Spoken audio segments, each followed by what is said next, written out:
promessa que vai fazer de mim o que faz com todo mundo que te ama.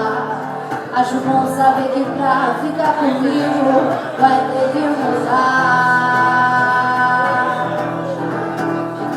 Você tem a vida inteira pra viver e saber o que é bom e o que é ruim. É melhor pensar depressa e escolher antes do fim. Daqui pra frente tudo vai ser diferente. Você vai aprender a ser gente. O seu orgulho não vale nada. Nada você não sabe, nem nunca procurou saber que quando a gente ama é pra valer. Bom mesmo é ser feliz e uma risada. Nada daqui pra frente, tudo vai ser diferente. Você vai aprender a ser gente. O seu orgulho não vale nada. Nada.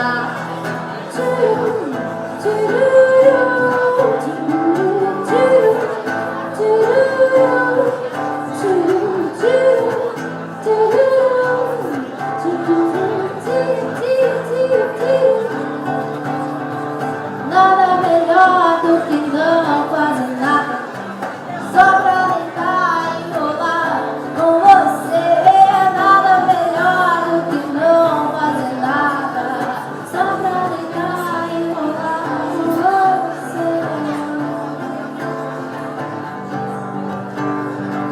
Meu bem, você me faz água na boca. Obrigada, Níria, parabéns, muito sucesso na tua carreira. Vamos seguindo então para a nossa programação. Vamos então à mesa de abertura. Vamos convidar o professor Aldoir Traemer, coordenador estadual do SIN Santa Catarina. Ana Júlia Rodrigues, presidenta da CUT Santa Catarina. Selene Barbosa Michelin, secretária de Aposentados e Assuntos Previdenciários da CNTE, e Joaninha de Oliveira, diretora da Executiva Nacional da CSP com Lutas. Também convidamos para compor a mesa o deputado Pedro Uxai. Boa tarde, companheirada. Boa tarde. Que bom ver vocês aqui numa conferência dos educadores da Escola Pública de Santa Catarina. Quero cumprimentar a todos os educadores, as educadoras, cumprimentar aqui o Aldoir, coordenador do CIP estadual, Ana Júlia, Joaninha, representante das lideranças aqui do Movimento Sindical Nacional também, e a todos vocês. Estou muito feliz de estar aqui por duas razões. Porque os educadores, e sempre em movimento, buscam compreender o momento histórico que nós estamos vivendo. E na compreensão do momento histórico que nós estamos vivendo, produzir uma reflexão e uma profunda crítica a este momento e a esta agenda que está sendo implementada neste país e neste estado. Por isso a conferência é um espaço privilegiado para nos compreender, para nos conhecer melhor neste momento que vivenciamos o processo geral e educacional em particular. Por isso, quando eu vejo os temas que vocês vão discutir aqui nesses 2 dias, quando eu vejo a necessidade de ter clareza de um posicionamento desse movimento educacional e sindical de Santa Catarina, eu fico muito feliz, porque os temas centrais vão estar no debate, vão estar nas mesas de discussão aqui desta conferência. O rompimento à democracia, o rompimento e a constituição de um estado de exceção no país, não só coloca a necessidade de retomar o processo democrático e livre, com eleições livres nesse país, mas requer para nós qualificar o debate nesse momento em temas específicos da educação. Quando nós imaginávamos que o Plano Nacional de Educação era o horizonte para nós, para a próxima década, dar dignidade para os educadores desse país, pensar qualidade social e pública na educação pública brasileira, da creche à universidade, nós nos deparamos com o rompimento, com o golpe à democracia, aos direitos sociais e aos direitos educacionais. Não é possível ter PNE de um lado e presido a frente parlamentar de implementação do PNE no Congresso Nacional com uma emenda constitucional 95. Para mim, esse é o grande horizonte de enfrentamento político no próximo período. Porque a revisão só prevê para 2026. Portanto, tem que construir uma nova correlação de forças no poder público, no Congresso Nacional e na sociedade. Nós propomos a emenda 373, tem 205 deputados que assinaram, mas precisa de 308 no Congresso Nacional. Essa é uma luta fundamental, porque não viabiliza as 19 metas, porque não vai ter 10% do PIB na educação. O desmonte do pré-sal do patrimônio público também desmonta o processo educacional. E o desmonte não só do pré-sal, mas para 25 anos importar máquinas e equipamentos, com isenção tributária do imposto de renda e da contribuição sobre o lucro líquido, é um dos impostos, o imposto de renda é do Fundeb, e o outro imposto é da Previdência. Portanto, por linhas tortas, eles vão desmontar a Previdência Pública nesse país, que vocês mobilizaram e lutaram, e vocês sabem, as professoras e colegas aqui teriam que trabalhar 10 anos a mais para poder se aposentar, se tivesse passado a reforma da Previdência. Parabéns aos homens e mulheres, mas principalmente quero destacar aqui, só não saiu a reforma da Previdência pela luta das mulheres nesse país. As mulheres que mobilizaram e lutaram. Por elas, as que tiveram o rosto de mulher nessa luta aqui. Em terceiro e último lugar, discutir a reforma do ensino médio privatista, que desmonta uma cultura geral e crítica. Discutir a Base Nacional Comum Curricular. Por isso é fundamental vocês fazerem esse debate.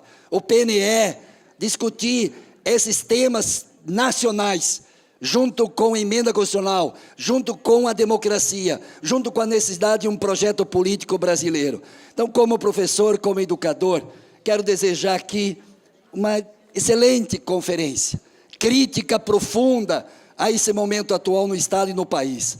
Mas, ao mesmo tempo, vocês, educadores, dirigentes sindicais, sempre serão a utopia, sempre serão a esperança para os estudantes, para os colegas, professores, professoras, educadores, educadoras e para a sociedade brasileira como um todo. Portanto, o protagonismo de vocês, me orgulho estar aqui, que é o lugar onde me sinto bem, no debate e na construção coletiva, de uma experiência coletiva de luta. E não acredito que o parlamento vai fazer mudança estrutural de rompimento do que está em curso nesse país, sem muita luta sindical, sem muita luta social, e não vamos falar aqui da famigerada, criminosa reforma trabalhista, que logo vai chegar no mundo do trabalho, da terceirização da área fim, no mundo público, na escola pública, na universidade pública. É só questão de tempo, senão não barrar essa agenda ultra neoliberal em curso nesse país. Então, boa caminhada para vocês, viva a democracia, a pluralidade, a diversidade, mas esses pontos para mim são o que unifica as várias forças de esquerda dentro desta conferência. O que nos junta, o que nos unifica, o que nos une nessa luta contra essa direita neoliberal conservadora, privatista, neocolonial, de uma elite do atraso, isso nos une.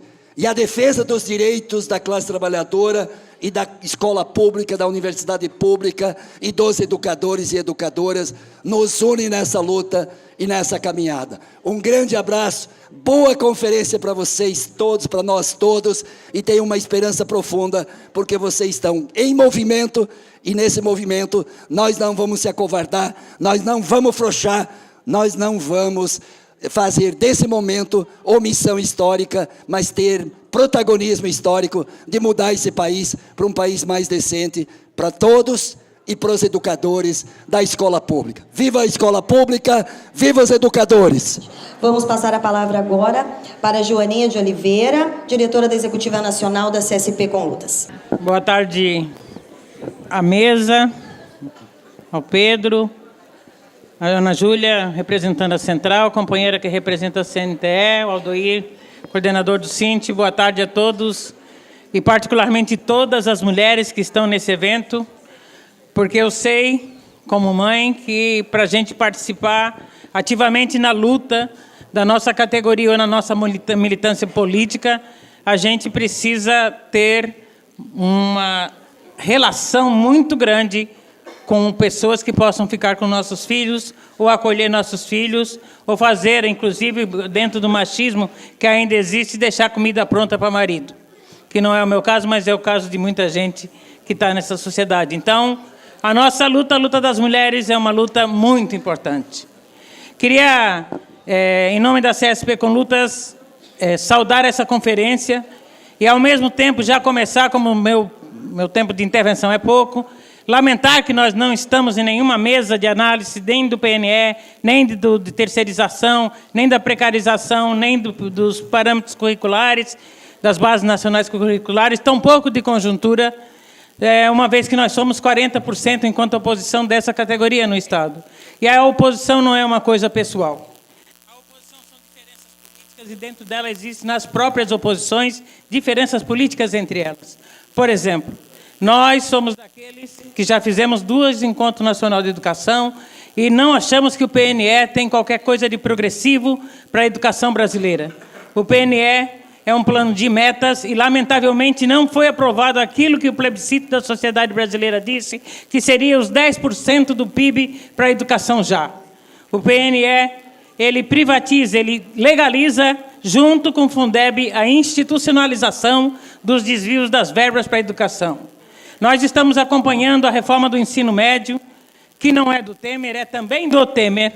É também do Temer, porque mundialmente, eu, através da CSP com Lutas, estive num seminário na Espanha, onde nós reunimos mais de 20 países, e no setorial da educação, todos os projetos que estão sendo aplicados aqui para a educação para os trabalhadores são projetos de orientação do imperialismo, de um único esforço que o capital internacionalmente faz para sair da sua crise econômica, jogando nas costas dos trabalhadores a responsabilidade dessa crise, mantendo um país com 26 milhões de desempregados. E mantendo uma categoria hoje, a nossa categoria, é mundialmente a política estratégica do Banco Mundial, do imperialismo, de todos os seus agentes e seus atores, é privatizar o ensino básico. Privatizar.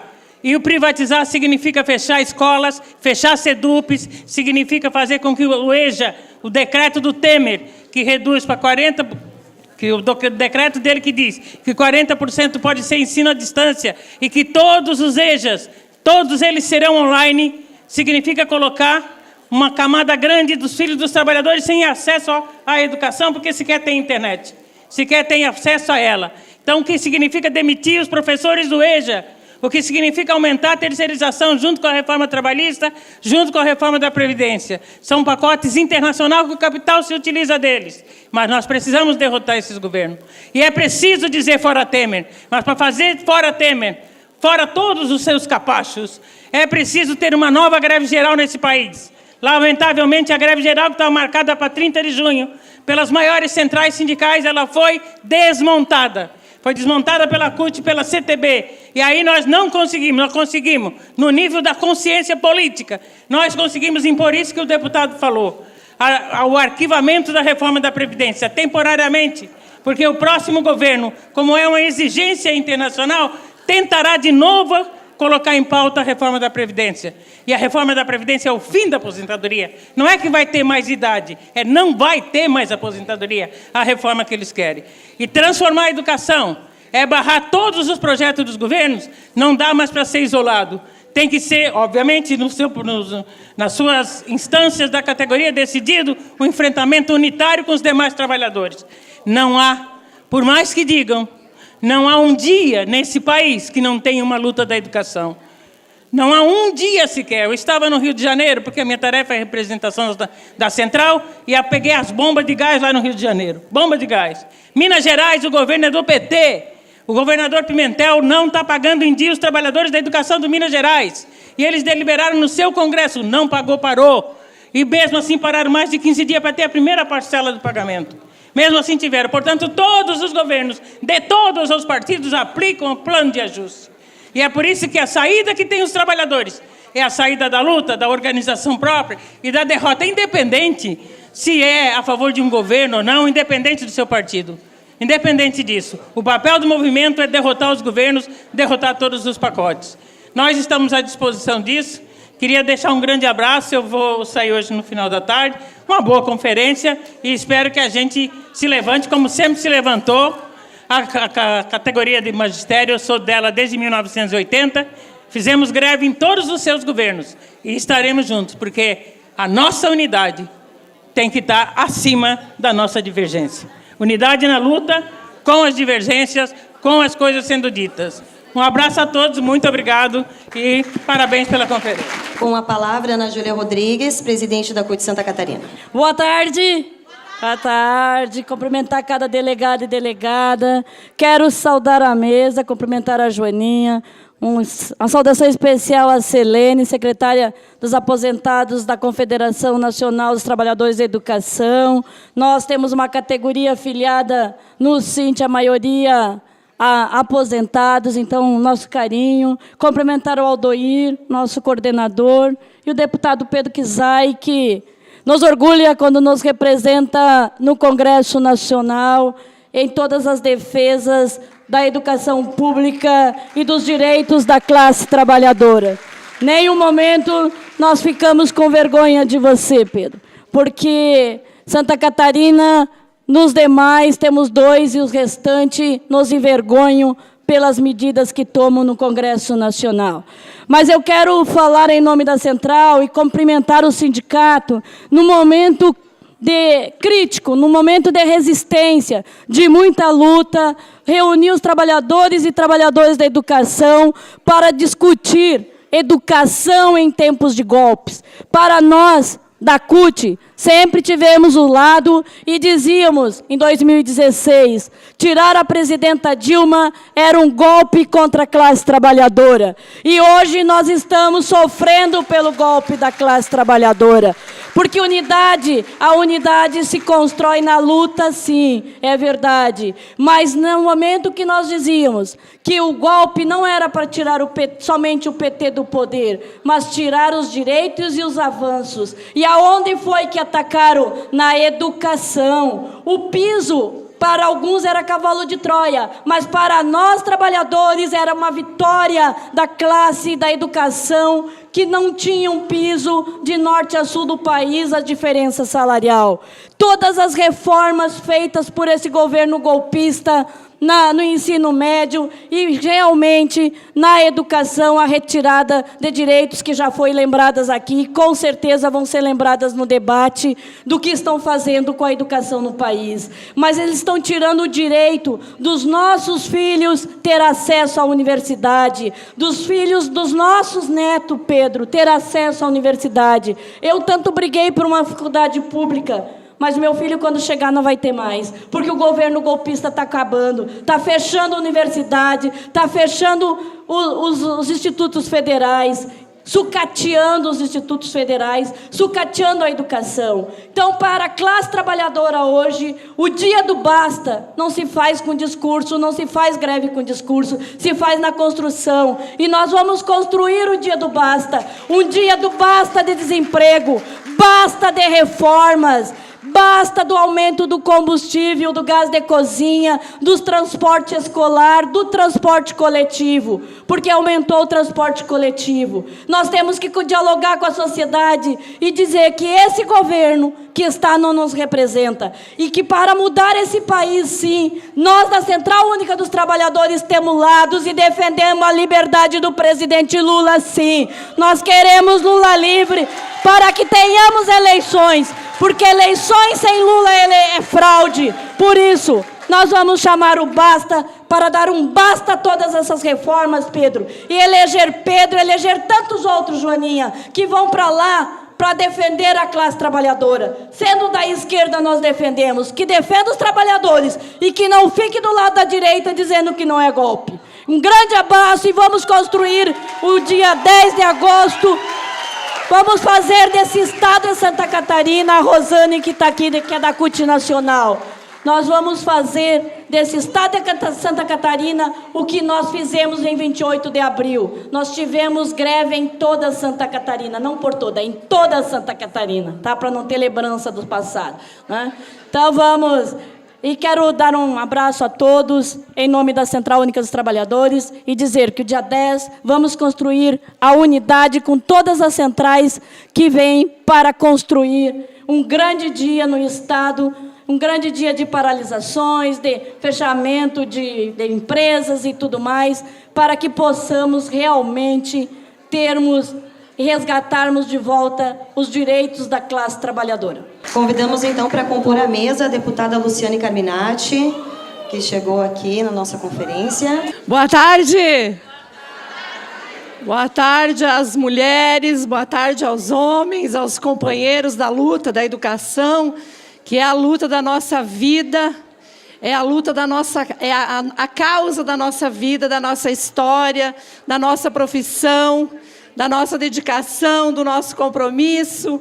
Estou muito feliz de estar aqui com vocês, porque nós temos feito muitas lutas nesse Estado. E eu estava agora mesmo resolvendo uma situação de uma escola, e eu já cumprimento os da mesa, mas resolvendo a situação de uma escola que, entre algumas outras que já têm ocorrido, o Estado está passando para os militares.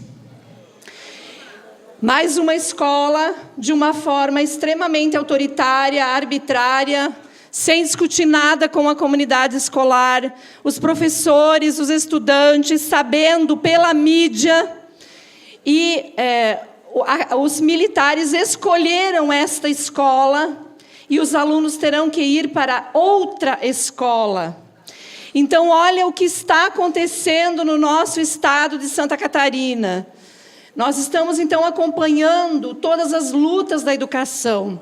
E eu quero aqui cumprimentar todas as lideranças aqui da mesa, na pessoa da Ana Júlia, que representa a CUT, essa central que tem feito uma ofensiva contra o golpe, na luta por direitos, por democracia nesse país. Parabéns pela coragem de fazer essa luta.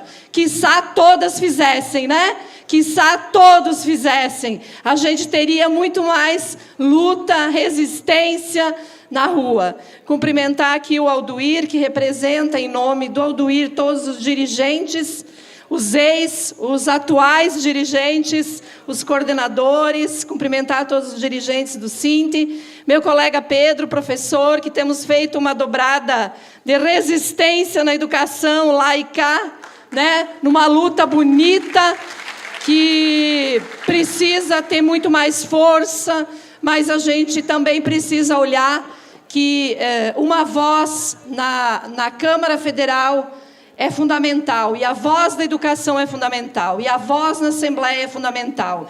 E eu quero dizer aqui para os companheiros, o que nós estamos vivendo em Santa Catarina é um desmonte total de toda a política de educação, seja com relação à educação profissional e técnica. Vocês sabem o caso dos SEDUPs, se não fosse a pressão da comunidade escolar, aonde os professores, o Sinti, nós estivemos juntos, nós não teríamos nem as 970 vagas que foram anunciadas. Isso já é um avanço. Mais de 2.480 do primeiro semestre, agora nós temos 970. Então, nós temos que continuar fazendo a luta. Eu recebi ontem fotos do SEDUP de Joinville. Os trabalhadores amanheceram na fila. Parabéns para quem está puxando essa luta. Nós não podemos aceitar. Nós fizemos a mesma luta com relação ao ensino médio noturno, fizemos a luta dos assistentes de direção, não por uma questão de cargo, mas porque estava por trás o desmonte do ensino médio noturno e, mais uma vez, o desmonte das equipes que tocam a escola, e nós temos que olhar para o horizonte da educação num olhar estratégico. O grande debate que a gente tem que fazer, e eu acho que o Pedro tem acordo nisso, e todos os membros da mesa, é a revogação da emenda constitucional 95, porque ela define um projeto de governo por 5 anos, sem o povo ter escolhido, limitando os investimentos em educação. E, portanto, o Plano Nacional de Educação está em risco. Então, eu quero dizer para os companheiros e companheiras da luta da educação: quem mais defende a educação nesse Estado são os profissionais da educação. Esses são os batalhadores da educação em Santa Catarina. Estão lá, a cada medida anunciada, estão de pé resistindo. Então, eu quero deixar aqui o meu reconhecimento a toda a luta que vocês estão fazendo. E nós, num outro espaço, temos que se somar a essa luta e engrossar para defender um país mais decente para todos. Quero Lula livre, quero Lula presidente, quero uma educação democrática para todos nós. Obrigada. Obrigada, deputada. Seguimos, então, com a fala de Selene Barbosa, representante da CNTE. Boa tarde, companheiros e companheiras. Quero cumprimentar o Aldoir, diretor-geral desse sindicato, cumprimentar a Ana Júlia, presidente da CUT estadual, aos deputados Pedro e Luciana, a Joaninha, e um cumprimento aqui muito especial aos companheiros da CNTE, o Vieira, que é meu companheiro na direção executiva da CNTE, e a Marta, que hoje está licenciada porque está numa outra missão, mas é a minha companheira também da CNTE. Cumprimentar também o Alvísio, que foi meu companheiro também na direção da CNTE, e um cumprimento especial para a Alvete, que é a titular aqui dos aposentados, a secretaria que eu represento na CNTE. Trago aqui um grande abraço do companheiro Heleno, presidente da CNTE, que não pôde estar aqui porque está numa outra missão. E dizer para vocês que essa conferência está acontecendo num momento muito especial, num momento em que a conjuntura exige de nós muita reflexão, mas também muita ação. Vivemos num golpe que se instalou nesse país e que trouxe uma outra pauta para nós trabalhadores. Nós vivenciávamos um período em que o número de estudantes nas universidades havia dobrado. De 500 mil passamos para 1 milhão. Em que tantos institutos federais foram criados, 18 universidades públicas, e que estávamos tentando implementar um Plano Nacional de Educação e sonhando com os royalties do petróleo, quando se instala um golpe e a pauta necessariamente muda. Por quê? Porque a pauta que se instalou foi a reforma da Previdência, a tentativa de retirar a aposentadoria dos trabalhadores. Foi a reforma trabalhista, retirando o direito dos trabalhadores. A reforma do ensino médio, que mostra um outro lado da educação, uma educação que volta àquele passado, em que os estudantes vinham para a escola, mas já quando conseguiam vir, já sabiam o seu destino. O seu destino estava traçado pelo berço. Aquele que nasceu no berço de ouro pensava na universidade. Os demais sabiam que não chegariam lá. E também a reforma a terceirização. A terceirização onde os profissionais são desvalorizados, que aquele de notório saber poderá ocupar o lugar daquele que se dedica exclusivamente à educação. E também estamos vivendo um tempo de privatização.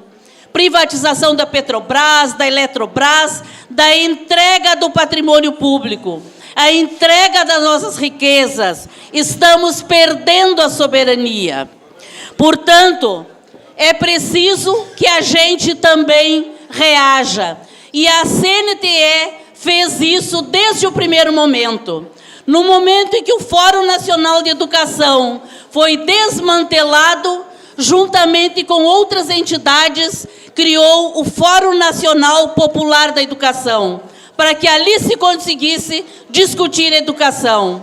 Juntamente com outras entidades, organizou a Conferência Nacional Popular de Educação, oportunidade em que discutimos educação, mas também estivemos nas ruas dizendo, denunciando que sofremos um golpe, e esse golpe estava retirando tudo que nós tínhamos.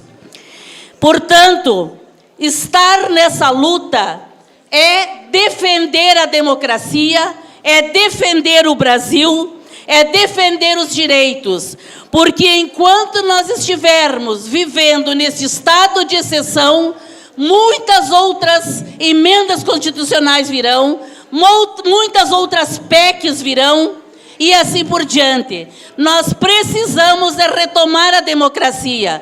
E para retomar a democracia, nós precisamos da liberdade de Lula. Porque Lula representa tudo aquilo que a direita não admite, que é termos todos os candidatos disputando uma eleição. Por isso que a CNTE, desde o início, se engajou na campanha Lula Livre e está nas ruas fazendo um chamamento. Com certeza, o objetivo dessa conferência será alcançado, porque neste lugar, nesse ambiente, é que nós podemos discutir. E com certeza sairemos daqui fortalecidos para continuar a luta e com toda a legitimidade, porque nós fomos para as ruas dizer que era golpe. Nós fomos dizer que o golpe era contra a sociedade, contra o povo brasileiro.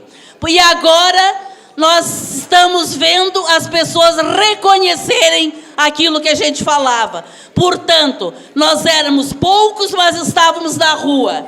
Portanto, estávamos naquele momento e continuamos. Temos legitimidade para defender a democracia. Parabéns ao Cinti por esse evento. Com certeza será um grande momento. Sairemos daqui com muita garra, com muita luta. Um bom encontro para todos nós. Obrigada, Silene. Passamos a palavra, então, para o coordenador estadual do Cinti, professor Aldoir Kraemer. Boa tarde. Boa tarde às companheiras. Boa tarde aos companheiros. É isso aí. É com energia, é com força que nós estamos iniciando essa 4ª Conferência da Educação do Cinti de Santa Catarina. Eu quero cumprimentar aqui a Miriam, representante do deputado Neudi Sareta, a Luciane Carminati, deputada estadual também aqui do nosso estado, e Pedro Uxai, parlamentares que nos apoiam. Nós não temos, infelizmente, muitos deputados federais e estaduais que nos apoiam, e por isso é que nós estamos tendo tanta dificuldade, tanta penúria nos legislativos, tanto federal e estadual. As eleições estão próximas, a gente espera que se altere esse quadro nos deputados federais e estaduais que sejam eleitos para um próximo mandato. Queria também cumprimentar aqui Rosane Bertotti, companheira representante da CUT Nacional, também a Joaninha, do CSP com Lutas, e a Ana Júlia, presidente da CUT Santa Catarina. Fazer uma conferência de educação num momento como esse é uma das coisas mais acertadas que nós podemos fazer. foi muito acertado o que definiu o nosso Congresso quando disse que nós estaríamos reunidos hoje aqui para fazer esta conferência. Eu quero cumprimentar também, saudar o nosso companheiro Luiz Carlos Vieira, secretário de Políticas Educacionais do Sint Santa Catarina, que é a pasta que organiza esta nossa Conferência Estadual de Educação, e a gente sabe o quanto ele tem se dedicado para que esse evento se viabilizasse, para que nós estivéssemos aqui e as mesas todas estejam organizadas. Joaninha, e são mesas que têm um caráter técnico. Aqui nós não temos representantes de forças políticas em nenhuma mesa, nem de conjuntura, nenhuma outra mesa é indicação de forças políticas, é um acordo inclusive interno da direção do sindicato, frente ao momento que nós vivemos. É um momento que nós não podemos fazer debate entre nós, é um momento que nós temos que fazer debate contra os governos, contra os ataques neoliberais que nós estamos sofrendo. E olha que nós sabemos o quanto isso nos está custando aqui em Santa Catarina. Agora uma nova secretária de Educação, que não só segue na política de Eduardo Deschamps, aprofunda a crise da educação catarinense com esta secretária que vem a cada semana ditando um novo ataque, uma nova retirada de direito para a educação de Santa Catarina. Então, nós temos que nos debruçar sobre esta nova realidade. Nós temos que entender esta nova realidade. Nós temos que entender o momento de estado de exceção que nós estamos vivendo e como é que a gente faz esse enfrentamento. Por isso mesmo, nós no Sint temos um projeto de formação política que está sendo desenvolvido já há vários anos e que agora atinge um novo momento com uma parceria com a Universidade Federal Fronteira Sul.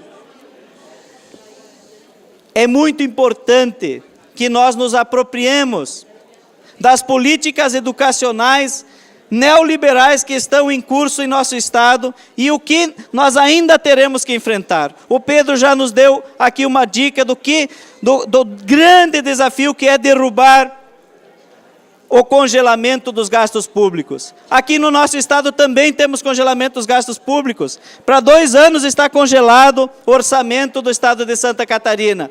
Isso quer dizer que nós não teremos mais a mesma condição de fazer enfrentamento e buscar recursos para a educação do nosso Estado. Então é com esse sentimento, o sentimento de que nós, trabalhadores de educação, estamos em meio a uma série de ataques, nós estamos vivendo uma conjuntura de estado de exceção e que nós temos que reagir. Porque senão, esses pontos que estão em debate aqui, como por exemplo, o PNE, o PNE não é aquele PNE que nós queríamos, mas é um PNE que tem metas importantíssimas, como, por exemplo, equiparar o salário dos trabalhadores de educação à média salarial daqueles que têm esse nível de formação, e nós sabemos o quanto nós estamos abaixo. Como, por exemplo, a questão das privatizações. Nós a cada dia vemos um avanço novo. Aqui no nosso Estado nós já temos privatização, inclusive na questão educacional, quando nós temos o Instituto Ayrton Senna, quando nós temos instituições privadas atuando na educação do nosso Estado. A base comum curricular, a questão da reforma do ensino médio, são temas que nós temos que nos apropriar e que nós temos que traçar estratégias de enfrentamento para que nós não tenhamos mais revés e, pelo contrário, que se inicie um movimento que possibilite retomar avanços para a educação brasileira, que é o que nós precisamos, é o que a sociedade espera. E então é com esse sentimento que eu quero aqui desejar a todas e a todos uma ótima conferência e que nós tenhamos aqui um ótimo documento resultante desses debates. Então eu queria, com estas palavras, dar como aberta a nossa 4ª Conferência Estadual de Educação do Sint Santa Catarina. Agradecemos então a todos os membros, a integrantes da mesa de abertura. Pedimos que se desfaça a mesa. para nós darmos sequência aos trabalhos da Conferência Estadual. Convido o professor Luiz Carlos Vieira, secretário de Assuntos Educacionais e Culturais, e a vice-coordenadora Ilone Morigi para a apresentação do regimento da 4ª Conferência e, na sequência, a mesa de conjuntura. Dar início aqui aos nossos trabalhos, quero saudar todos e todos os conferencistas, convidados e observadores desta plenária, agradecer a presença daqueles que compuseram a mesa anterior, e nós temos um tempo exíguo, mas nós queremos aqui fazer a leitura do regimento para a 4ª Conferência Estadual de Educação do SINT. Essa é a proposta da direção executiva do SINT, que também acolheu as ponderações do Conselho Deliberativo de Campos Novos, na qual deu o aval para a comissão executiva construir e constituir esta conferência conforme o nosso estatuto. Todos têm uma cópia do nosso regimento da proposta nas suas pastas. Eu peço que todos possam acompanhar pela folha ou aqui no telão. Nós vamos fazer, para ser bem objetivo, eu e a professora Ilone estamos aqui na mesa, a professora Ilone irá anotar os destaques, vão ser anotados ali pelo Márcio, que é o nosso secretário, e a pessoa que fizer o destaque, o conferencista que fizer o destaque, convidado, observador, terá 1 minuto para poder fazer sua defesa. E logo em seguida nós faremos a votação. Ok? Entendida a metodologia? Nós temos alguns minutos para isso, e é um regimento bastante enxuto, já que nós temos aí essa tarde e amanhã de trabalho. Amanhã, dia 20, até às 17 horas, nosso trabalho. Ok? Aqueles que fizerem destaque, por favor, tragam o seu crachá aqui, para que a gente possa anotar do lado aqui qual é o destaque. Tá ok? Porque nós não conhecemos, não sabemos o nome de todo mundo. Tá certo? Entendido? Então vamos lá.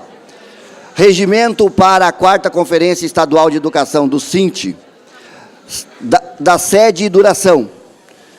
Artigo 1º, a 4ª Conferência Estadual de Educação do SINT será realizada no período de 19 e 20 de julho de 2018, na Escola Sul da CUT, cidade de Florianópolis, Santa Catarina. 2. Da Comissão Organizadora, artigo 2º, a Comissão Organizadora da Conferência Estadual de Educação do SINT será composta pelos membros da Diretoria Executiva do SINT Santa Catarina. 3. Dos conferencistas, artigo 3º, são conferencistas, observadores e convidados. Parágrafo 1º, são conferencistas os trabalhadores em educação, filiados, participantes e eleitos em assembleias regionais, inscritos no prazo determinado e credenciados na presente conferência com direito a voz e voto. São conferencistas natos, componentes da diretoria executiva, inscritos e credenciados na data prevista, que participarem no mínimo de uma assembleia regional. Parágrafo 3º, convidados para participar da 4ª Conferência Estadual de Educação do SINT, com direito à voz e sem direito a voto. Observadores para a 4ª Conferência Estadual de Educação do SINT, os inscritos até as 12 horas do dia 16 de julho de 2018, no e-mail do SINT, conforme o número de vagas dos conferencistas titulares não preenchidos nas regionais, com direito à voz e sem direito a voto. Da eleição dos conferencistas. Os conferencistas serão eleitos nas assembleias regionais convocadas para esse fim, com ampla divulgação e conforme critérios aprovados no Conselho Deliberativo do dia 10 de maio de 2018 e convocado no mínimo com 7 dias de antecedências e realizado até o dia 11/7 de 2018. Parágrafo 1º. Para garantir a eleição dos conferencistas, os candidatos deverão se inscrever nas assembleias regionais convocadas para esse fim. Parágrafo 2º. Na Assembleia Regional para a eleição de conferencistas poderão votar e ser votados os filiados ao SINT Santa Catarina, comprovando sua filiação com o contra-cheque do mês de maio de 2018 ou que se filiarem até o início da Assembleia Regional. Parágrafo 3º. Os conferencistas titulares serão os que preencherem as vagas da regional de forma proporcional, 1 para cada 100 filiados da regional. Os demais candidatos serão suplentes na ordem dos votos recebidos. Parágrafo 4º. A coordenação da Assembleia poderá realizar a eleição dos conferencistas por aclamação ou por chapas, proporcional ao número de presentes na Assembleia, nominando os conferencistas titulares conforme as vagas da regional e os demais suplentes. Parágrafo 5º. A lista de conferencistas deverá ser encaminhada ao SINT até às 12 horas do dia 16 de julho de 2018 no e-mail do SINT. Do credenciamento. Artigo 5º. O credenciamento dos conferencistas observadores acontecerá a partir das 9 horas até às 17 horas do dia 19 de julho de 2018, com a apresentação do documento oficial de identificação com foto.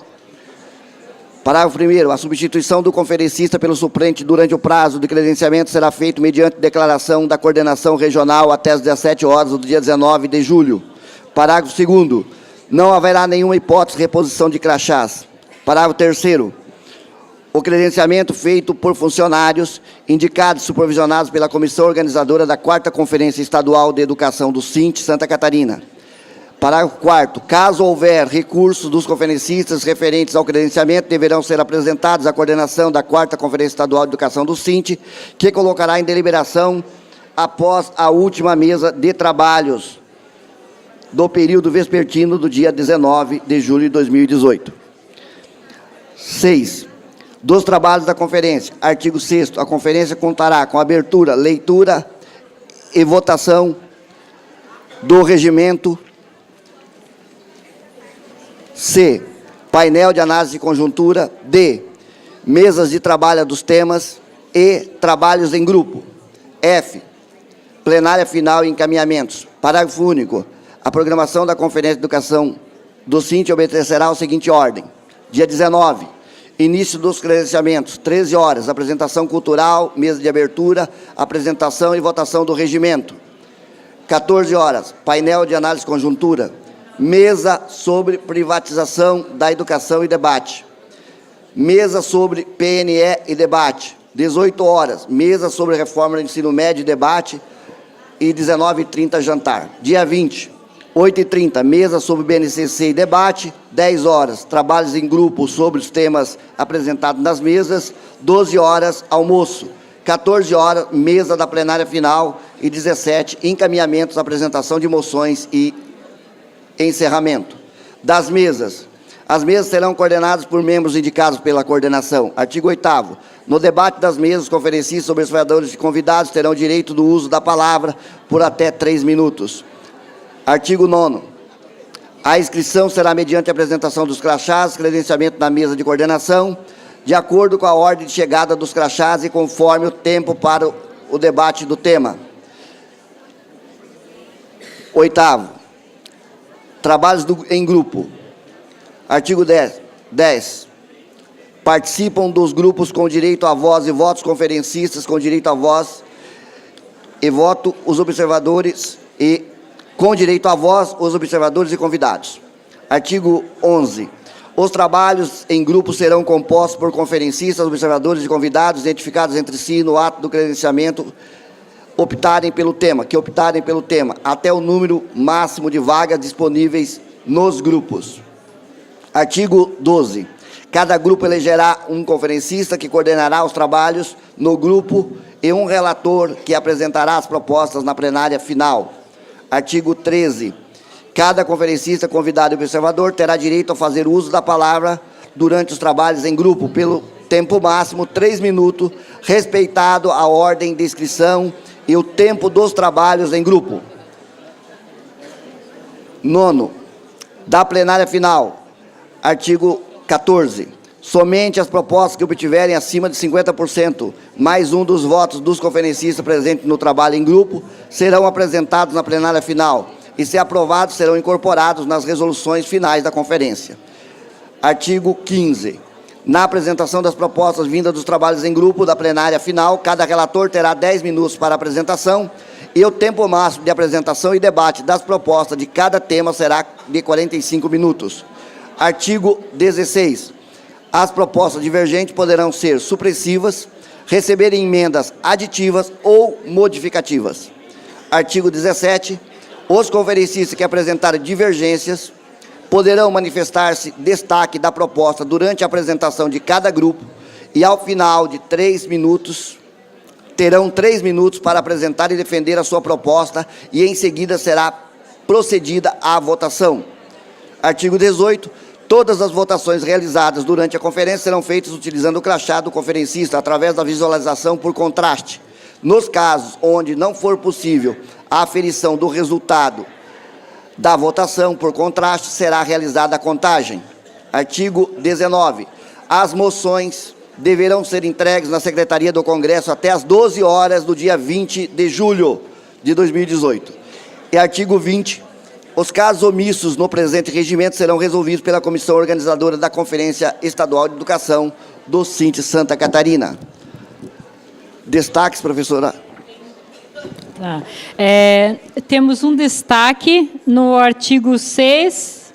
No artigo 6 é da programação. A Tânia. Meu destaque é simples. É a possibilidade de reduzir ali a plenária final, que aqui está das 14 praticamente até as 17 horas. Então, a gente estava discutindo e a possibilidade de reduzir, em vez de encerrar às 17 horas, 1 hora antes, até às 16. Poderia começar antes. Também. Para que a gente, porque normalmente se ficar nesse horário, nós vamos ultrapassar com certeza e a dificuldade de sair daqui, do deslocamento, tudo isso, nesse sentido, tá? Obrigada. Todos entenderam a proposta da professora Tânia para reduzir, a proposta dela para reduzir para as 16 horas ali os encaminhamentos e apresentação de moções. O encerramento se daria às 16 horas. Queria fazer uma proposta, atendendo aqui a proposta da Tânia, que, dependendo do andamento dos trabalhos, sendo possível, se adiante, né, o término da plenária para as 16 horas. Aqui adendou a proposta do Aldoir, e nós consultamos, então, o plenário, se tem acordo aqui na proposta do encerramento para 16 horas. Aqueles que têm acordo para mudança para 16 horas, por favor, levante os crachás. Ok? Obrigado. Os contrários, abstenções, foi acatado aqui às 16 horas. Ok? Com o adendo da questão do Aldoir, né? A gente sabe que pode ultrapassar, mas a gente vai trabalhar para terminar às 16 horas. Ok? Já para organizar aqui, nós temos que reduzir aqui, então, o tempo de debate dos temas, correto? 10 minutos, 45 minutos, ok? A gente vai trabalhar nessa questão e vamos das plenárias, ok? Esclarecimento, Clarice. Boa tarde aos companheiros. Eu só queria que a mesa pudesse esclarecer para a gente aqui, que não consta no regimento, em cada mesa, qual vai ser em média, e se tem essa informação de cada informe e qual vai ser o tempo para os debates. Nós combinamos aqui, Clarice, para esclarecer, nós temos 1h30 para cada, isso nós vamos manter, tá? Infelizmente hoje já começamos com o horário aqui atrasado, está atrasado meia hora, nós vamos manter as mesas de 1h30, como nós tínhamos previsto, e nós combinamos aqui com os conferencistas para que eles trabalhem 45 minutos, tá? E 45 minutos para o debate. 3 minutos para cada conferencista fazer a sua exposição e depois, no final, mais 5 minutos para conferencista encerrar. Ok, Clarice? Esclarecido? E nós temos aqui, então, quero consultar, não tem mais nenhuma, não havendo nenhuma mais destaque, quero consultar aqui a plenária se tem aqueles que aprovam o regimento da forma que estão, por favor, se manifestem levantando o seu crachá. Obrigado. Os contrários, por favor, se manifestem. Abstenções. Não havendo abstenções, não havendo contrário, então está aprovado o regimento da qual acabamos de fazer a leitura.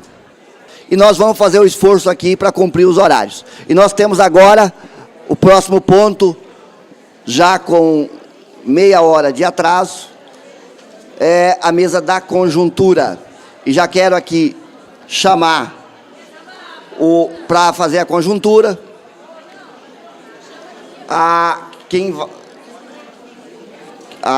da executiva aqui, que é o... Só um pouquinho. Quero convidar aqui o companheiro Aldoir e a companheira Ana Júlia, que vão coordenar a mesa da conjuntura. E para que eles já chamem aqui os companheiros para dar continuidade, tá ok?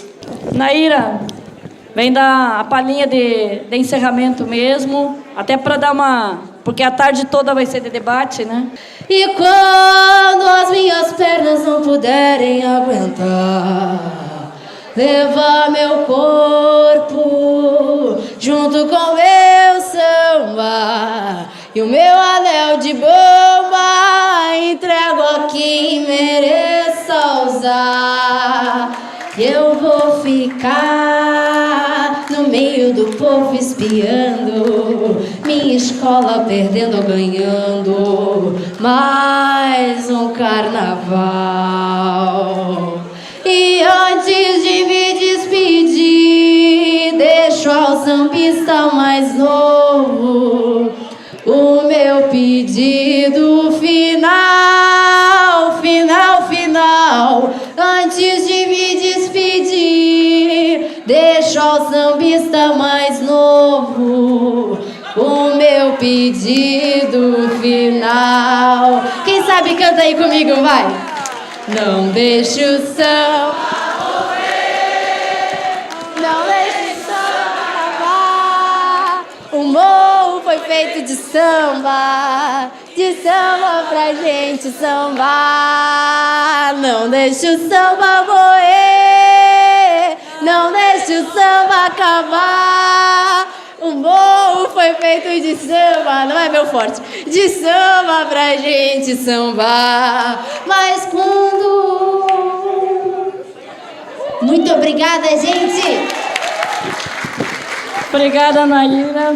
E quem quiser o contato dela, é um talento, uma mulher jovem, negra e talentosa, que nós temos que valorizar. Pessoal das escolas públicas, ela é cria de escola pública, estudou em escola pública, né? Obrigada, Nayara, e uma salva de palmas para ela. Isso. E nós queremos conclamar a todas e a todos que fiquem atentos, porque nós teremos 2 painelistas que vão estar nos contribuindo com o nosso debate. Então a gente quer chamar aqui à mesa a companheira Tamara Siman Lopes, companheira economista, formada pela UFSC, técnica na subseção dos trabalhadores do setor público de Santa Catarina. Eu quero chamar o Maurício Molinari, economista formado pela Universidade Federal de Santa Catarina e economista do DIESE Santa Catarina, subseção dos comerciários FESESC Santa Catarina. Então vocês vão ver que nós estamos trazendo alunos que foram alunos das universidades públicas de Santa Catarina. Boa tarde, cumprimento ao Aldoir, Ana Júlia, também ao Maurício, aqui que estão presentes na mesa comigo. E eu trouxe hoje para a discussão, para colaborar com a análise de conjuntura, alguns dados sobre as contas estaduais e as aplicações na educação, que é um pouco do trabalho que é feito lá na subseção dos trabalhadores do setor público de Santa Catarina, essa estrutura que o Cinti mantém. Bom, e uma primeira questão que eu trago para o debate se refere ao não cumprimento do artigo 212 da Constituição Federal. O que diz esse artigo? O que diz esse artigo? Diz que os estados devem aplicar 25% dos seus impostos na manutenção e desenvolvimento do ensino. Santa Catarina não cumpre com esse dispositivo constitucional e o Tribunal de Contas, nos seus relatórios anuais, o Tribunal de Contas é um órgão que fiscaliza o Poder Executivo. E o Tribunal de Contas, desde 2001, ele vem apontando esses valores que o Estado não aplica na educação e, portanto, desrespeitando a Constituição Federal. Esse gráfico trago, eu fiz, somando ano a ano, o volume de recursos que a educação deixou de receber. Então, a gente vê que nesses 17 anos se acumularam 6,9 bilhões de perdas para a educação. Bom, mas vamos tentar entender esse valor em termos proporcionais, né? Quanto que 7 bilhões representa? Para vocês terem ideia, com 7 bilhões seria possível pagar 3 anos de folha salarial do magistério, certo? Então, é essa proporção de recursos que a gente está tratando aqui.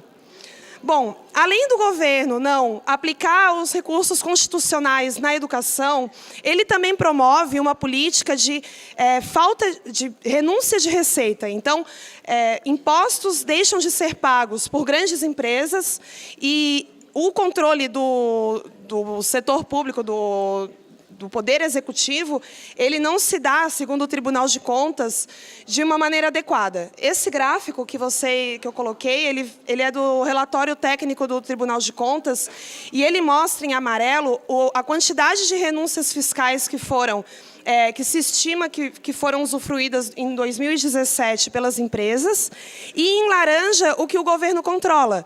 Ou seja, o governo ele só controla 5% das isenções fiscais, e o problema é que essa falta de transparência, o que significa? Que nós não sabemos quais são as empresas que deixam de pagar impostos, nós não sabemos quanto que elas deixam de pagar impostos, e, portanto, não se pode sequer fazer uma avaliação dessas isenções e avaliar, né, se elas estão sendo adequadas para o desenvolvimento regional. Então, o Estado ele controla somente 5% da sua renúncia de receita, e para terem ideia do quanto que essa renúncia ela é representativa, esse gráfico ele mostra em cinza o volume da renúncia de receita no ano de 2016. E, ao lado, mostra o quanto que o governo pagou de benefícios previdenciários para os seus servidores, pensões. Então, a gente vê que a renúncia é ligeiramente menor do que os benefícios previdenciários. Ao lado tem a aplicação na educação e, por último, a aplicação na saúde. Então, vocês podem perceber que esse volume de renúncias de receita ele é comparável com as principais funções do governo e extrapola aí muito o que o governo aplica em saúde e em educação. Bom, e como a gente estava conversando lá no início, a educação tem direito a 25% dos impostos, ou seja, a grosso modo, de cada R$1 que entra nos cofres públicos, a educação tem direito a 25 centavos.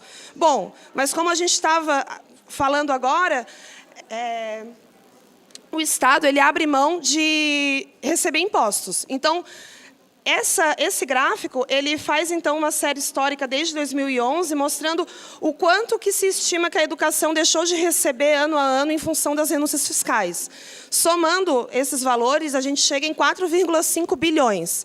Então, é mais um prejuízo para a educação devido a uma política de governo. Agora, por último, eu vou trazer alguns dados da Secretaria da Educação, do orçamento que a Secretaria da Educação ela tem executado desde 2011. E esse gráfico deixa muito claro que a Secretaria da Educação ela vem diminuindo o seu orçamento executado desde 2014. Então, o maior nível se deu em 2012, quando a Secretaria da Educação executou cerca de 3,5 bilhões, cai em 2013, se recupera em 2014, mas a partir de 2014 só cai. E aí, se a gente comparar o quanto a Secretaria da Educação executou no último ano, em 2017, comparando com 2012, a gente vê que já está 12,4% menor o valor. Isso aqui foi tudo deflacionado. Então, realmente, existe um impacto, né, inflacionário, porque a Secretaria, a grosso modo, ela mantém a execução em valores nominais, mas eles não aumentam com a inflação. Então, é uma queda real. Por último, eu trago a massa salarial, porque quando a gente abre os dados da Secretaria da Educação e olha as rúbricas, nós percebemos que desde 2014 foi na massa salarial que a Secretaria da Educação provocou o arroxo. Ali que ela conseguiu diminuir os seus gastos, portanto, a gente vê em 2011 para 2012 que há um aumento, de fato, na massa salarial, muito em função da valorização da política de valorização do magistério, né, do piso salarial. Esse valor, ele aumenta ligeiramente em 2014 e desde então ele só caiu, chegando então em 2017 a um valor 14,5% menor do que aquele de 2014, da massa salarial de 2014. Acho que todo mundo entende que massa salarial se refere ao somatório de todos os salários do magistério, certo? Uma discussão mais aprofundada sobre esses dados da Secretaria da Educação, vocês vão encontrar na revista Praxis, que o Cíntia ainda vai lançar. Então, a próxima edição da revista tem um artigo que eu escrevi, e aí eu entro em maiores detalhes sobre essas informações. Então, para quem tiver interesse, eu recomendo a leitura da revista, que também tem muitos outros artigos importantes para a categoria, se informar sobre o que acontece na educação. Agradeço o espaço e agora eu vou ceder a palavra para o Maurício. Obrigada. Eu acho que os dados que a Tamara colocou aqui já dão conta de algo fundamental, que é o que eu vou querer centrar aqui na discussão da conjuntura com vocês. Um dos pontos fundamentais, que é como a classe dominante brasileira, e em especial a catarinense, está assaltando o orçamento público e o patrimônio público e imprimindo, a longa data, já desde a implementação da Lei de Responsabilidade Fiscal, lá em 99, uma austeridade permanente para cima do povo brasileiro e do serviço público, num processo permanente, acelerado, de privatização dos setores de atendimento social do Estado brasileiro. Porque é muito claro aqui que não é uma questão de Estado mínimo. Quando a Tamara mostra que... Qual é o volume de renúncia fiscal que você colocou ali? 6 bilhões. 6 bilhões ao ano de renúncia fiscal. Isso dá em torno de 20% de renúncia de receita para grandes empresários, que é aquele que diz que paga imposto, que não paga porcaria nenhuma de imposto no Brasil. Quem paga é a classe trabalhadora. E, nesse mecanismo, o grande empresariado brasileiro assalta o Estado. Assalta como? Uma loja da Havan que ganha 20 anos de renúncia de IPTU. Ninguém aqui tem isso. Então, tem um aspecto central aqui que dá o teor, a tônica e o tamanho do desafio do servidorismo público catarinense e brasileiro, que é entender que só é possível combater a degeneração das condições de trabalho, a precarização do serviço público, se combatermos, na essência, a dinâmica da austeridade permanente para cima do povo, que está estruturada em cima da defesa da taxa de lucro e da propriedade dos grandes capitalistas brasileiros. Esse é o ponto central que eu vou querer debater aqui com vocês. E por quê? Isso é permanente. O Estado brasileiro permanentemente mantém uma política de entrega do patrimônio e entrega do orçamento para os grandes capitalistas. Porém, a partir de 2011, 2012, que aqui o próprio gráfico mostra, que é o momento de virada, há uma mudança estrutural, fundamental, na conjuntura política, econômica e social brasileira. E é essa mudança que a gente tem que entender, porque é essa mudança que está ditando o ritmo, a voracidade, o tamanho do desafio e da luta que está colocada para a classe trabalhadora, principalmente para o servidorismo público e para o magistério, então nem se fala. O que acontece na virada de 2011 para 2012? Tem que ter muito claro. A sociedade capitalista não é feita de bons períodos para os trabalhadores. Os trabalhadores estão em constante processo de perda de propriedade. Isso é muito claro quando a gente pega e analisa a minha geração dos 30 anos, e vê que não vivemos mais como vivíamos nossos pais. Ao contrário da música derrotista, de que ainda somos os mesmos, vivemos como nossos pais, a geração dos 30 tantos anos, da classe média brasileira, não vive mais como nossos pais. Por quê? Porque não consegue mais ter acesso à propriedade. Quem consegue ter acesso à propriedade não tem mais acesso a um conjunto de direitos que eram garantidos nos anos 80 e 90 e que foram, principalmente nos anos 80, que foram solapados sistematicamente, e tinha condições de trabalho muito diferenciadas do que são as condições de trabalho hoje. Eu dou exemplo da minha família. Quando meus pais, lá nos anos 80, eram bancários. O que era um bancário lá nos anos 80? Um cidadão de um bom patamar de vida, estabilidade, e com 20 e poucos anos podiam ter orçamento e propriedade, e isso garantia estabilidade emocional, financeira e estruturar a família. com pouco tempo tinham filhos, tudo mais. A nossa geração dos 30, esse pessoal que está puto com tudo, que é essa turma aí que está puta com tudo, não acredita mais em nada, é a população que não tem mais nada. Não tem estabilidade no emprego. Não tem direito, acesso a direito. Não tem capacidade de acessar a propriedade, que dá estabilidade. Por quê? Porque o salário é baixo, a propriedade é absurdamente cara, e esse pessoal está desesperado no momento em que estoura a crise econômica, política e social brasileira a partir de 2011 e 2012. Esse pessoal só não estava explodindo ainda, por quê? Porque na expansão do crédito, na pequena expansão do salário, acreditou na ideologia do 10 vezes sem juros. E fez a parcelinha para comprar TV, fez a parcelinha para comprar pacote de viagem da CVC, achou que a liberdade era uma propaganda de shampoo, chegou a crise, taxa de desemprego mais de 14%, 36 milhões de trabalhadores desempregados no Brasil, matriz econômica produtiva brasileira liquidada por 40 anos de regressão produtiva no Brasil.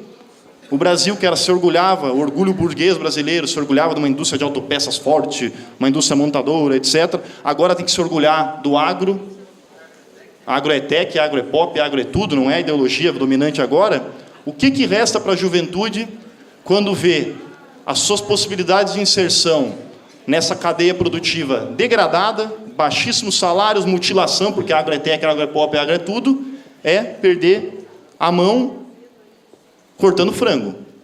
Isso significa agrotec, agropop, agro é tudo. O que significa um setor de serviços, que é o grosso da mão de inserção na força de trabalho brasileira, que está vivendo a maior revolução tecnológica dos últimos 200 anos. É o que está acontecendo no setor de serviço atualmente, que envolve muito do que está acontecendo com todos os professores. Então, quando estoura a crise capitalista, que até então não estava chegando no Brasil, na virada de 2011 para 2012, por que estoura?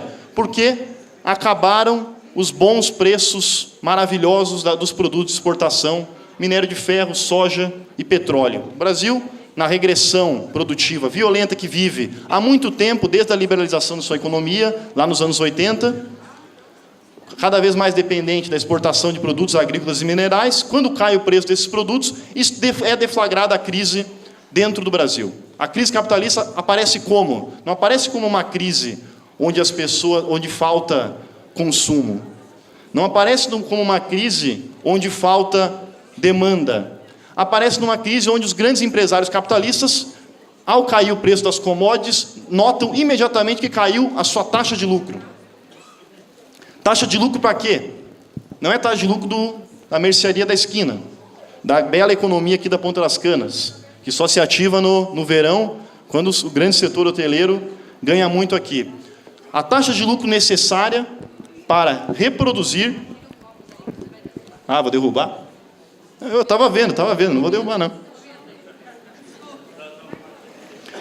Taxa de lucro necessária para reproduzir uma estrutura monopolista de propriedade privada. Taxa de lucro necessária para reproduzir um monopólio da JBS, que envolve o quê? Reproduzir a sua estrutura de capital fixo, gigantesca, fábricas, transportadora, logística, etc., para reproduzir uma estrutura acionária, voraz e assassina, que quer a todo momento dizer que tem que explorar ao máximo a força de trabalho para ganhar o maior bônus de produtividade possível da unidade produtiva, para remunerar da maneira mais efetiva o acionista, que é esse sujeito que parece que somos nós que compramos um título da Petrobras. Não, acionistas são grandes fundos de investimento, poderosos, articulados pelo sistema financeiro, que não é só o banco, é o grande industrial, é o grande comerciante, é o grande latifundiário, é o grande monopólio da comunicação. Esse sujeito exige uma taxa de lucratividade violenta e para reproduzir a boa vida de um burguês, que não é nem próxima quando a gente compra nosso bilhetinho lá da loteria e faz a fezinha e começa a sonhar, porque a gente compra isso, né? Compra o sonho de uma vida melhor. Ninguém compra achando que vai ganhar, porque, pelo amor de Deus, só um lunático acha que vai ganhar aquilo. Um ou outro ganha, mas a maioria esmagadora não ganha. Nem quando a gente compra o bilhete da loteria e começa a sonhar com um mundo maravilhoso, chega perto do que é a condição de vida de um burguês no Brasil. Que a gente tem uma mínima ideia do que seja, quando a gente vê as baladinhas do Neymar. E por isso que o povo brasileiro está com raiva, ódio do Neymar. Porque ele sabe, ele não está com ódio do Neymar, do coitadinho, ele está com ódio do padrão de vida da classe dominante diante da degradação profunda das condições de vida da classe trabalhadora. Esse é o ódio que se expressa, esse é o ódio que está colocado na sociedade, que a gente tem que entender para trabalhar. E não negar a radicalidade da classe trabalhadora, que aparece difusa, mas está presente. Não quer mais o que está aí. Para reproduzir essa taxa de lucro, essa boa vida da classe dominante, no momento que caem as commodities, a classe dominante diz o seguinte: está decretada uma guerra de classe contra o povo trabalhador. Não que a exploração não seja que comande todos os períodos da vida capitalista. Porém, em alguns períodos históricos, a classe dominante tem que agredir sistematicamente a classe trabalhadora e o Estado capitalista para recuperar a sua lucratividade. Então ele faz dois movimentos muito clássicos que começam a ser feitos em 2012, que é arrebentar com os direitos da classe trabalhadora, diminuir as condições de trabalho, reduzir salários, etc., etc., e depois, numa segunda etapa, mexe na questão do Estado. Mas a primeira etapa da guerra de classe é o momento onde a classe dominante vê cair a sua taxa de lucratividade e vai para cima dos direitos dos trabalhadores. Qual é o dado que expressa isso cabalmente? O número de greves no Brasil. O número de greves no Brasil de 2003 até 2011 era de não mais que 300 a 400 greves ao ano. Um número baixíssimo, reduzido ao extremo. Muito poucas greves. Imediatamente em 2012, saltam no Brasil para 900 greves no Brasil. 2013, 2.000 greves no Brasil. E desde então temos uma média de 2.000 greves ao ano no Brasil. O que é isso? A classe trabalhadora... E são greves de que caráter? Não são greves reivindicando melhores condições de trabalho. São greves defensivas, onde os trabalhadores estão tentando evitar a perda do seu vale-alimentação, servidores públicos tentando que o Estado, fazendo greve para que o Estado cumpra acordos que havia feito anteriormente, greves todas de caráter defensivo, mostrando o seguinte: os capitalistas foram para cima dos trabalhadores no local de trabalho para tirar direitos. E a greve explode por causa disso. Greve que continua permanentemente em ascensão no Brasil. Não foi o suficiente, a primeira etapa da guerra de classe não foi suficiente. Os capitalistas não conseguiram recuperar sua taxa de lucro de acordo com aquilo que eles exigiam.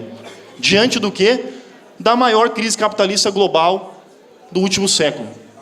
É a maior crise do capital que vivemos e, por isso, a radicalidade dele na guerra de classe contra nós. A segunda etapa vem quando a presidenta Dilma, é preciso assumir isso, faz um ajuste contra os trabalhadores e retira abono indenizatório, seguro-desemprego, e ao cortar 40% do investimento público no Brasil, porque os capitalistas não investem, eles só surrupiam a carga tributária brasileira e não investem porcaria nenhuma, ao cortar 40% do investimento público, em um ano, a taxa de desemprego brasileira, que no final de 2014 era de 4,5%, salta para quase 14%. E joga a classe trabalhadora no desespero, principalmente aquela juventude sem propriedade, sem direitos, sem estabilidade, que passa a viver aquilo que o Marx dizia, né? Não tem nada a perder a não ser os seus próprios grilhões. E estoura, obviamente, numa grande mobilização em 2013. Fruto do quê? De uma classe média que está em permanente perda de qualidade de vida, de salário, de direitos, e que explode de maneira difusa em torno da crise urbana, que é o produto do 10 vezes sem juros. As moradias lá nos rincões das cidades, onde é possível ainda comprar, o automóvel como modal principal de transporte, que causa uma crise urbana gigantesca, e essa população se revolta e se levanta. Quando o presidente Dilma faz a segunda etapa, não foi suficiente para a classe dominante. Também não foi suficiente, diante da radicalidade da guerra de classe. Inicia a terceira etapa da guerra de classe, que é quando o impeachment é colocado, imediatamente, ao retirar a presidenta Dilma, Michel Temer coloca o seu projeto de governo, articulado pelo que há de mais reacionário no Brasil. E o projeto Michel Temer é basicamente o seguinte: reforçar, redobrar o assalto contra as condições de vida da classe trabalhadora e contra o Estado brasileiro. Como que faz isso? Aprova uma emenda constitucional 95, que congela por 20 anos o orçamento público e diz para todos vocês: não tem reajuste de salário. Não tem reajuste de salário com emenda constitucional 95. Assim como era muito difícil ter com lei de responsabilidade fiscal, que era um instrumento utilizado da austeridade contra o servidorismo público. A emenda constitucional 95 é a mutação da lei de responsabilidade fiscal. Por quê? Porque o capitalismo, dentro da lógica da austeridade contra o povo, no momento que entra em crise, ele tem que redobrar o assalto contra a população brasileira. E coloca a emenda constitucional 95, congelamento de gastos por 20 anos. Primeira medida, logo após, ampliar de 20% para 30% a desvinculação das receitas da União, mostrando que é uma fraude a ideia de que não há recurso para a Previdência. Como não há recurso para a Previdência, se aumenta de 20% para 30% o que saqueia do recurso. É falso isso. Então, o que está por trás disso? Está por trás disso garantir intocada esse dado aqui que a Tamara colocou. Intocado.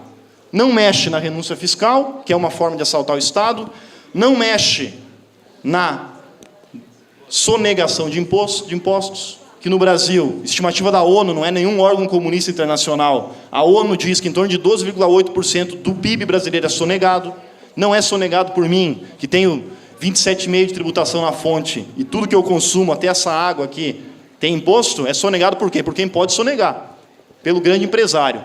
E tem um terceiro mecanismo que é fundamental e que também explica a austeridade permanente do Estado de Santa Catarina, que é o mecanismo da dívida pública, que no caso brasileiro consome hoje 51% do orçamento público brasileiro.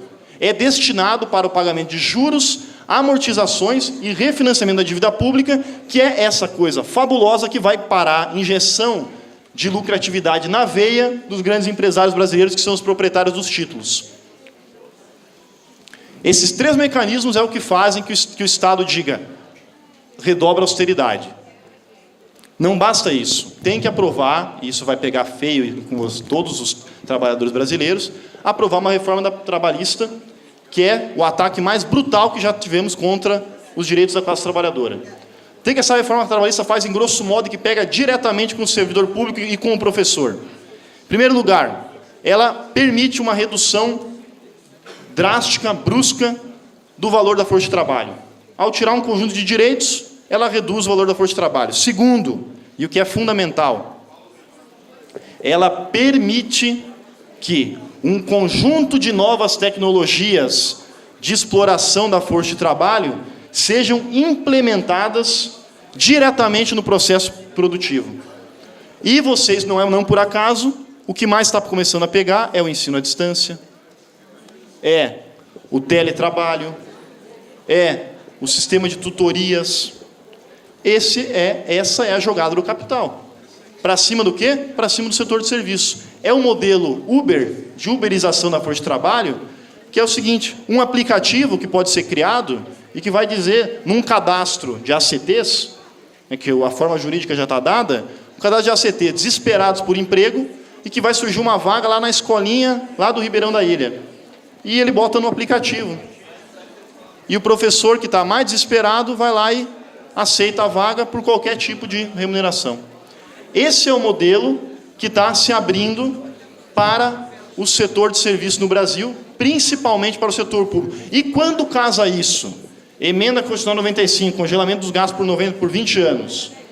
A aprovação da terceirização da atividade fim. E novas tecnologias, o que está colocado para o serviço público brasileiro como um todo? Está colocado aquilo que foi feito desde os anos 90 com as atividades meio. Tem ainda asseio e conservação contratado diretamente no setor público brasileiro? Raríssimo. Tem ainda vigilância contratado no setor público brasileiro? Não existe. Tem ainda motorista contratado? Nada. O que vai acontecer com a atividade fim de todos vocês, se não se mobilizarem, se não enfrentarem o que está acontecendo, é o mesmo que aconteceu com a faxineira, o mesmo que aconteceu com o cozinheiro da escola. Vai ser com os professores, e muito rápido. Não é um processo de 2 décadas, 2, 3 décadas. É muito rápido, porque a agressividade que está colocada é brutal.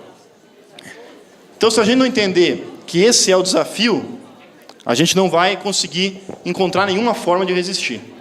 Bom, obviamente que toda essa guerra de classe travada contra o povo brasileiro, que não vai terminar aqui, porque se foi barrada a reforma da Previdência, já foi dito aqui, logo, logo volta.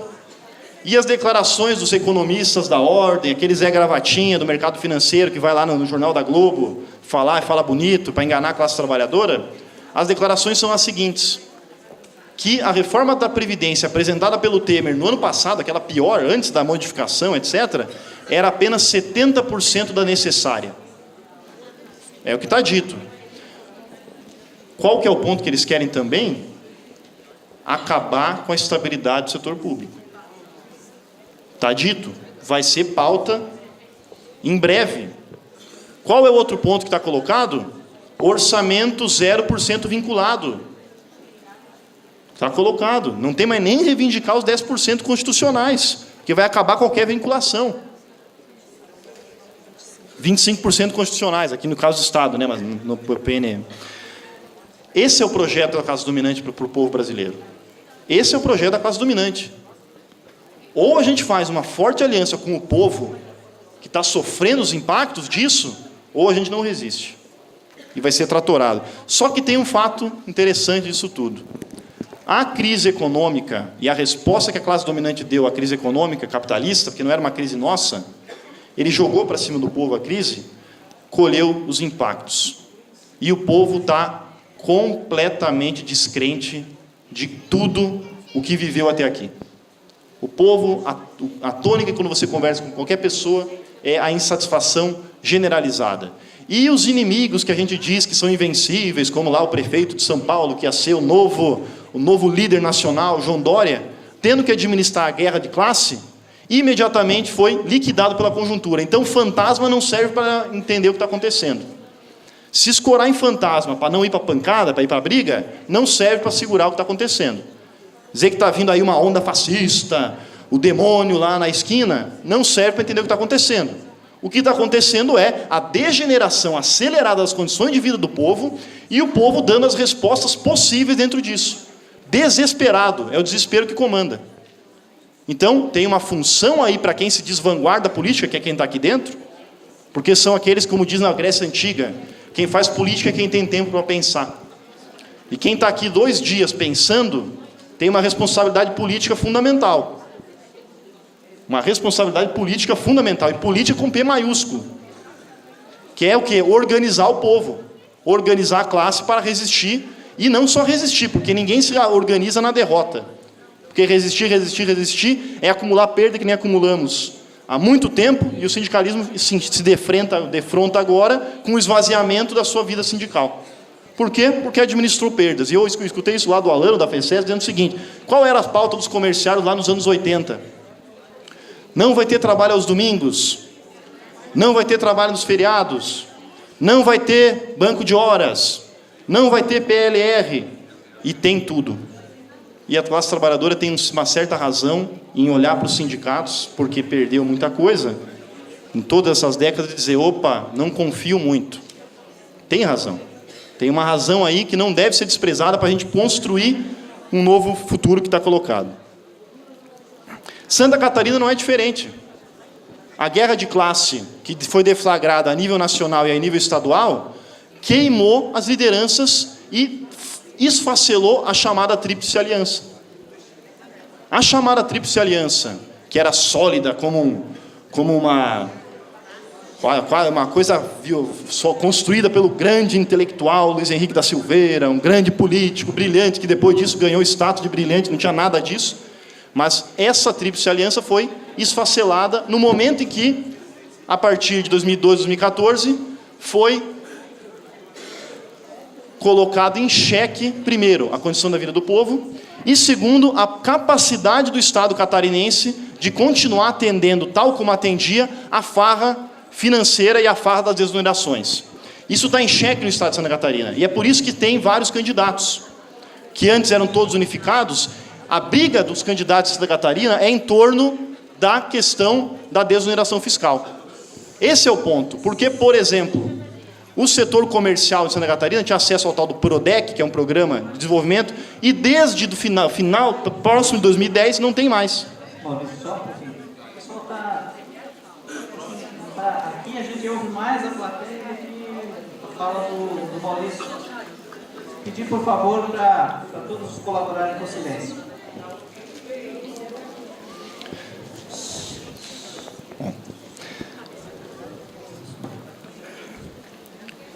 Há, em Santa Catarina, uma exaustão completa do modelo econômico e político que foi engendrado lá em 2003, na eleição do Luiz Henrique da Silveira, que fragmentou toda a classe dominante no Estado, não que fragmentou a classe dominante em torno de um projeto estrutural de sociedade brasileira, mas em torno do assalto ao Estado.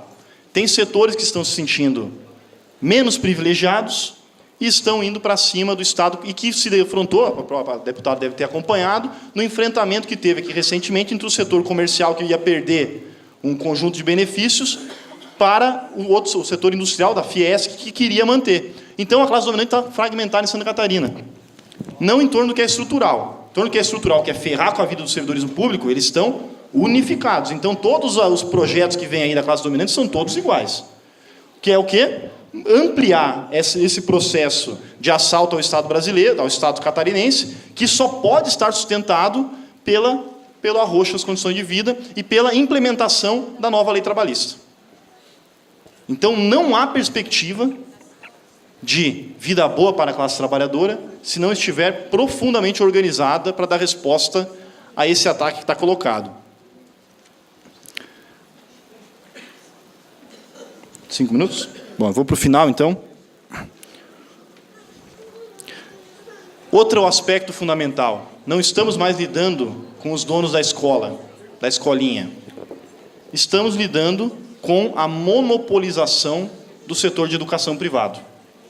Ninguém mais aqui está lutando contra a escola privada de Xanxerê, contra o colégio La Salle, lá onde eu estudei no final da minha juventude, né?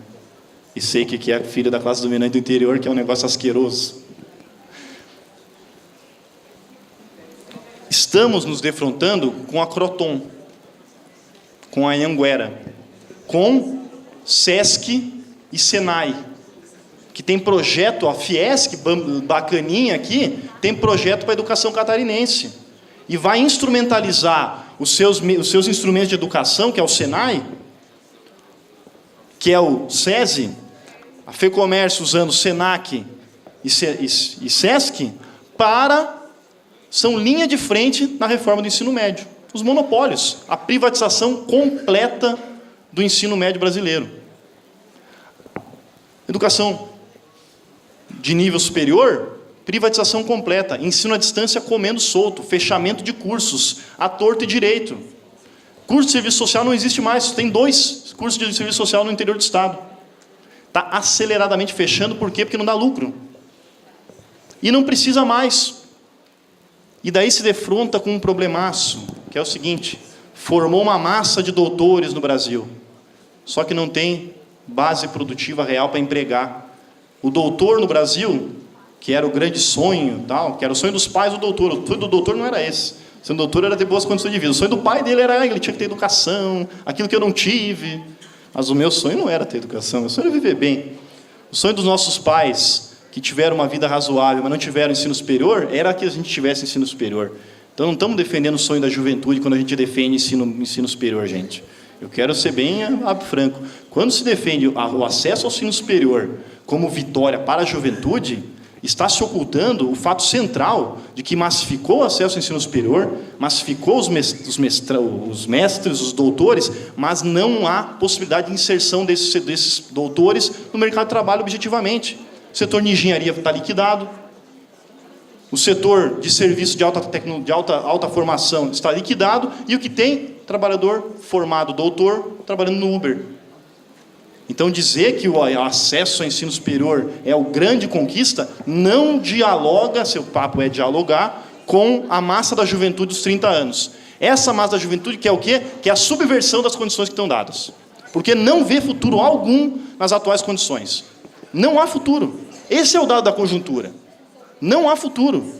Não há futuro. E aquele sonho da classe média universitária, que era sair e trabalhar no setor público, porque tinha estabilidade e um melhorzinho salário, também foi liquidado. A queda das ideologias, as fortes ideologias arraigadas, obviamente que é explosiva. E não por acaso que a gente vive uma conjuntura política e social no Brasil que é explosiva. E quem nega isso, achando que é possível diminuir a temperatura da luta, não entendeu que não é possível diminuir a temperatura da luta. Que a temperatura só vai se ampliar.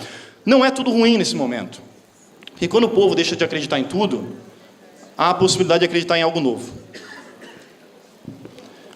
E esse algo novo, obviamente, que não vai passar, e a gente não tem que ter ilusão, de que por exemplo, um magistério, nas novas condições, desespero completo, onde o cara vai ter que mendigar para ser ACT, que é mais fácil organizar ele. Na questão econômica, meramente da categoria, está muito mais difícil organizar a massa. Na questão econômica da categoria, específica. Porém, quem mais cresceu no último período na organização do povo? Duas organizações. A primeira, as igrejas. Por que as igrejas cresceram, neopentecostais? Porque dão um sentido de transcendência. Enquanto o sindicato vende melhor salário apenas, a igreja vende o reino dos céus. E como o reino da terra é um horror, e todo mundo sabe que não dá para resolver esse negócio que é ruim, esse capitalismo é uma porcaria, os caras acreditam no reino dos céus e dão até mais do que 10%. Gente muito de pior renda do que um professor dá mais de 10% para o pastor. Por quê? Porque o pastor salva. E o pastor me tira dessas agruras do cotidiano. E o segundo setor que mais cresceu na organização, e é mais ainda para a classe média, daí é o setor farmacêutico, né? Que ao vender antidepressivo generalizadamente para todo mundo, organiza a sociedade. Tira a explosão social que é latente, e dá ali o tarja preta. É o que cresceu. Por quê? Porque não há futuro, não há perspectiva. E quando não há futuro, o que sobra para o jovem? Angústia, se não estiver com outra perspectiva. Então, daí que eu quero terminar, é colocar aqui, diante dessas condições, unicamente defender pautas de categoria não é suficiente. Unicamente defender a pauta da nossa categoria não é suficiente se o ataque é contra o setor público generalizadamente. Só é possível, e a classe trabalhadora é fantástica na capacidade de buscar novas formas de organização, nos momentos de maior crise, maior desespero, só é possível se voltarmos a trazer uma perspectiva de transcendência na vida política. E isso passa necessariamente, na minha concepção aí, pessoal, por voltar a um discurso que coloque o socialismo e a revolução na pauta. Não estou dizendo para pegar em armas. Não estou dizendo pegar em armas, que não é isso que se trata. Mas que coloque para o povo brasileiro, porque quem está colocando da maneira mais canalha, calhorda, é a extrema-direita. Que coloca o quê? Uma crítica de que nada mais presta. E enquanto os outros demais setores não colocam isso, fica complicado para fazer esse debate político.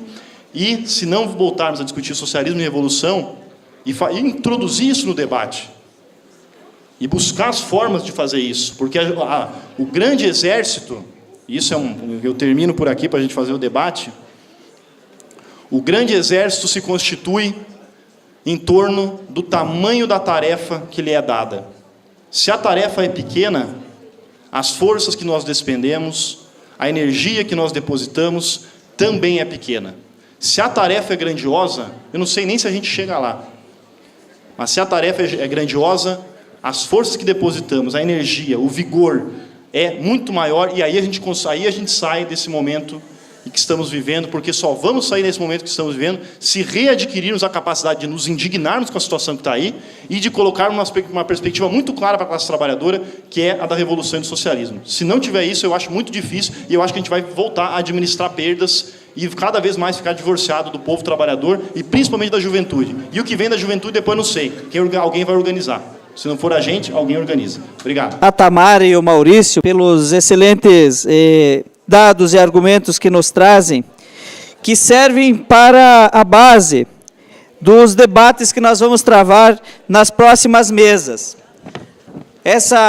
Esse painel trazido aqui de conjuntura, ele vai nos servir para os debates que nós vamos fazer na sequência. Então, esta é uma mesa apenas de painel, e nós vamos chamar, então, a mesa de privatização, e essa mesa, sim, aí tem a apresentação e o debate que nós vamos, então, fazer em plenário, tá certo? Então, eu convido os responsáveis da próxima mesa a assumirem aqui. Obrigado, um abraço.